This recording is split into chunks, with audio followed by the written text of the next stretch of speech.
بسم اللہ الرحمن الرحیم۔ السلام علیکم رحمۃ اللہ وبرکاتہ۔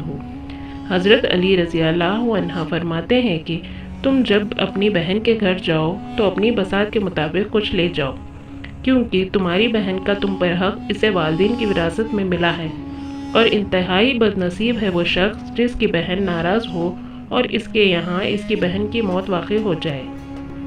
اللہ کا شکر ادا کرو کہ اللہ نے تمہیں یہ پاکیزہ رشتہ عطا کیا اور تمہیں تمہارے دکھوں کا سہارا عطا کیا۔ بہن اگر عمر میں بڑی ہے تو وہ ماں کے حکم میں ہے، اس کا ادب و احترام قریب اسی انداز پر ہونا چاہیے۔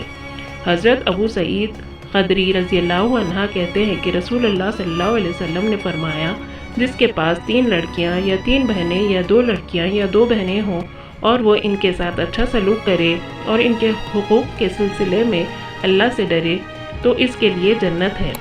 حضور پاک صلی اللہ علیہ وسلم کی کوئی بہن نہیں تھی، لیکن جب آپ حضرت حلیمہ سعیدہ کے پاس گئے تو وہاں حضور صلی اللہ علیہ وسلم کی رضائی بہن کا ذکر بھی آتا ہے، جو آپ کو لوریاں دیتی تھی، جن کا نام حضرت شیمہ تھا۔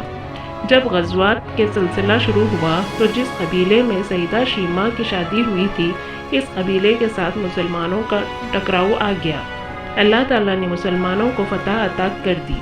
اس قبیلے کے چند لوگ صحابہ کرام کے ہاتھوں گرفتار ہو کر قید کر دیے گئے، اور ان قیدیوں میں حضرت شیمہ بھی تھی۔ مسلمانوں نے انہیں گرفتار کرتے وقت جنگی سختی سے کام لیا۔ اس وقت وہ بڑی عمر کی تھی۔ انہوں نے لشکریوں سے کہا، جانتے نہیں ہو میں تمہارے صاحب کی رضائی بہن ہوں، میرے ساتھ ادب سے بات کرو، لیکن سپاہیوں کو یقین نہ آیا۔ پھر انہوں نے تصدیق کے لیے حضرت شیمہ رضی اللہ کو حضور صلی اللہ علیہ وسلم کے پاس لے گئے۔ قوم کے سردار کے ساتھ سیدہ شیمہ حضور صلی اللہ علیہ وسلم کے نوری خیموں کی طرف جا رہی ہیں، اور صحابہ کرام ننگی تلواروں سے پہرے دے رہے ہیں۔ یہ مکی دور تو تھا نہیں، یہ مدنی دور تھا۔ سیدہ شیمہ حضور نبی کریم صلی اللہ علیہ وسلم کے خیمہ نوری میں داخل ہو گئی۔ حضور صلی اللہ علیہ وسلم کی خدمت میں حاضر ہوئی تو سیدہ شیمہ رضی اللہ عنہ نے کہا، میں تمہاری بہن ہوں۔ اسے اس کے بچپن کے کچھ علامات بتائے کہ لڑکپن میں ایک مرتبہ آپ نے دانت سے کاٹا تھا، جس کا یہ نشان موجود ہے۔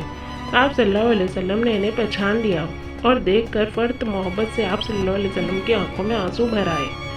اپنی چادر مبارک حضرت شیمہ کے بیٹھنے کے لیے بچھا دی، محبت کی باتیں کی اور فرمایا، اے بہن، تم میرے یہاں رہنا چاہو تو یہ تمہارا گھر ہے، اور اگر واپس جانا چاہو تب بھی مجھے کوئی اعتراض نہیں۔ سیدہ شیمہ نے اپنے قبیلے میں جانے کو ترجیح دی۔ اسی روز حضرت شیمہ مسلمان ہو گئی۔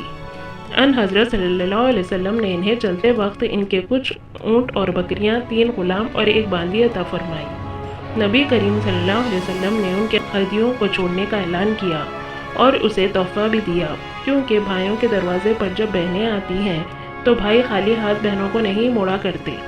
لڑکیوں اور بیٹیوں کی تربیت اور پرورش کرنے کی فضیلت کا اندازہ اس بات سے لگایا جا سکتا ہے کہ اس پر جہنم سے چھٹکارا اور جنت جانے کا وعدہ کیا گیا ہے۔ ام المومنین عائشہ رضی اللہ عنہا کہتی ہیں کہ میرے پاس ایک عورت آئی اور اس کے ساتھ اس کی 2 بچیاں تھیں۔ اس نے کھانے کے لیے کوئی چیز مانگی، مگر میرے پاس سے ایک کھجور کے سوا اسے کچھ نہیں ملا، چنانچہ اسے میں نے وہی دے دیا۔ اس عورت نے کھجور کو خود نہ کھا کر اسے اپنی دونوں بیٹیوں کو درمیان بانٹ دیا اور اٹھ کر چلی گئی۔ پھر میرے پاس نبی کریم صلی اللہ علیہ وسلم تشریف لائے۔ میں نے آپ سے یہ واقعہ بیان کیا تو آپ نے فرمایا، جو ان لڑکیوں کی پرورش سے 2-4 ہو، اس کے لیے یہ سب جہنم سے پردہ ہوں گی۔ اس حدیث میں انسان کی بچیوں کی پرورش کرنے کی فضیلت کا بیان، کیونکہ بیٹی عاجز و کمزور ہوتی ہے اور اکثر اس کے گھر والے اس کی پرواہ نہیں کرتے اور نہ اس کا خیال رکھتے ہیں۔